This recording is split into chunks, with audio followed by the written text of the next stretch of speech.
In today's video, we're going to walk you through exactly how to structure your Google Ads account to get the most amount of leads possible within your budget each month.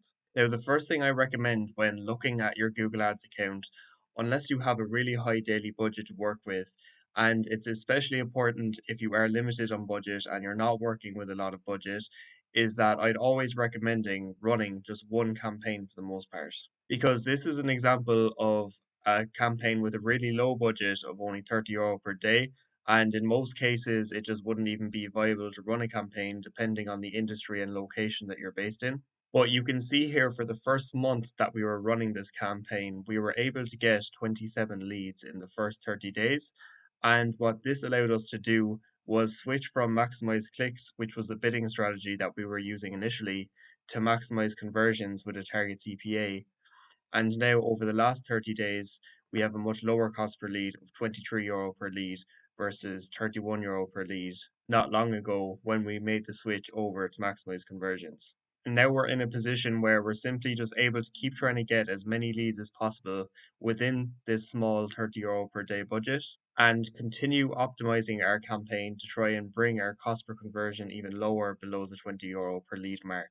And the point I wanted to make here was that this would not be possible if we were to segment this budget into multiple campaigns. Because if this €30 per day budget was split into three campaigns, for example, each with €10 each, then each individual campaign would not have gotten enough conversions within the first 30 days for any of them to be able to switch over to maximize conversions and actually benefit from optimizing for conversions because Google needs conversion data for maximize conversions to actually, work its best in the first place. Now, the only exceptions I would have for this, if, for example, you wanted to run one campaign in one city, for example, Dublin here, and then in another part of the country, for example, Galway or Cork, you wanted to run another campaign. So if you wanted to run ads in locations that are not directly bordering the location that you're already running, then in that case, it would make sense to make a separate campaign for that location so you can see which location is bringing in the best possible results and also the services that you're offering as well.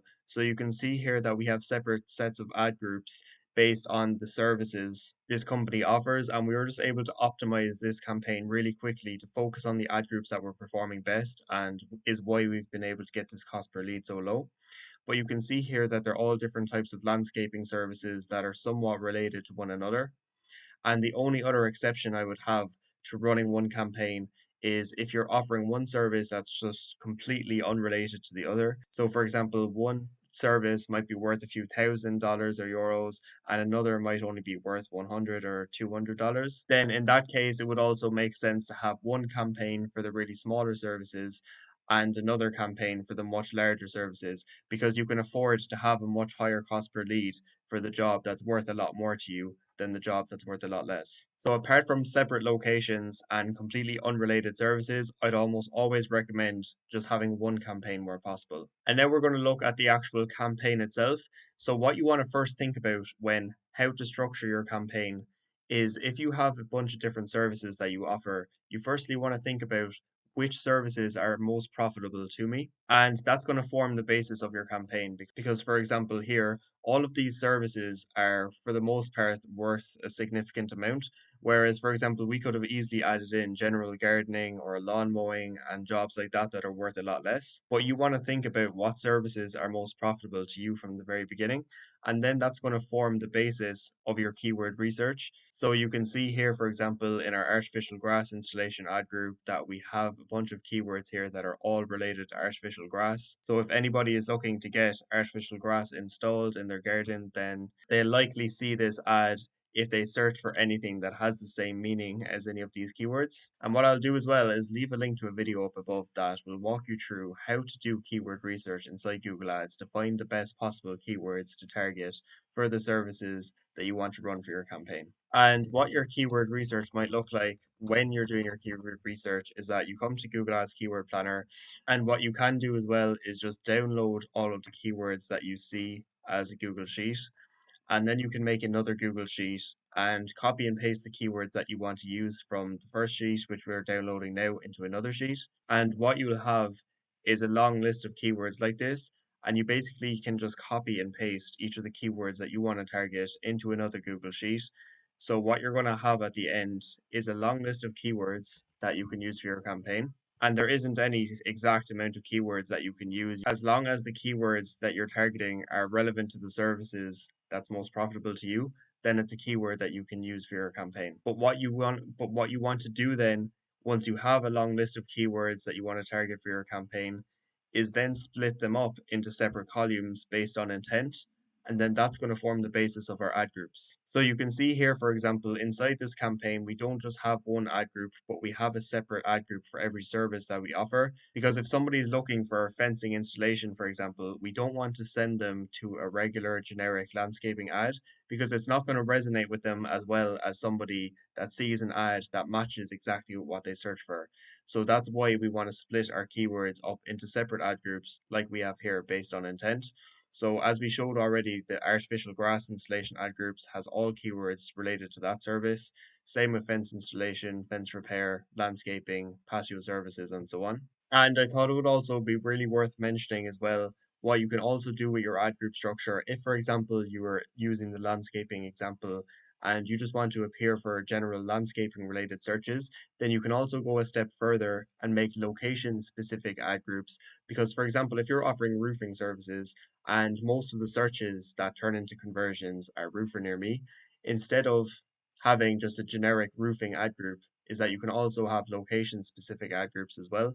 So you can see here, for example, if somebody's looking for a roofer in each of these places, then it'll bring them to an ad that's specific to that location as well. So these are all locations around the Manchester area. And if somebody looks for a roofer in their local area, then they'll see an ad on a landing page that also mentions roofer in their local area. So it's not just your generic roofer near you. But when somebody sees that the company is local to them, then they're more likely to convert on this ad because it resonates more with what they search for. So there's clear alignment between what they search for and the ad that they see. And this can also apply to the landscaping example as well. So, for example, if we were targeting multiple locations, then you could go a step further than just having a generic landscaping ad group, but you could have landscaper Dublin ad group and landscaper each of the different counties that you want to target for your campaign. And the reason why this ad group structure is so important is because once you have clear alignment with your keywords and having keywords that all have the same meaning within each ad group, is that you can write much more relevant ads for each of those keywords, because if somebody sees this ad, it matches exactly what they search for or the intent of what they search for. And if they click on the ad, which they are more likely to do because they see an ad that's highly relevant to what they search for, so you're obviously going to have a higher click through rate than if you weren't to have all these separate ad groups. But also, if they actually click on the ad, they're going to be more likely to convert on your landing page, either by calling you or filling out your form, because you have a landing page then that's also highly relevant to what they search for. So there's clear alignment between keyword, ad, and landing page. And you can do this because you can simply just have separate headlines in each case. So you can obviously change this to artificial grass installation services or whatever the service is that you offer inside that ad group. And then as you go throughout your landing page, you can do more and more to just keep making your landing page more relevant to what they search for. So more information about the service itself and also more keyword focus as well. So the more you include the keywords that is in that ad group, the more relevant Google will think your landing page is. And that's going to also increase your landing page experience, which is a part of increasing your overall quality score. So, the key to success with your campaign structure overall is just having clear alignment between the keywords, ads, and landing pages of each ad group. And now, if you do want to learn more as well about how to actually implement this structure in more detail, I'll leave the link up above to another video that includes a full setup tutorial on everything you need to know from the very beginning when setting up a new campaign to also make sure you have this structure in place.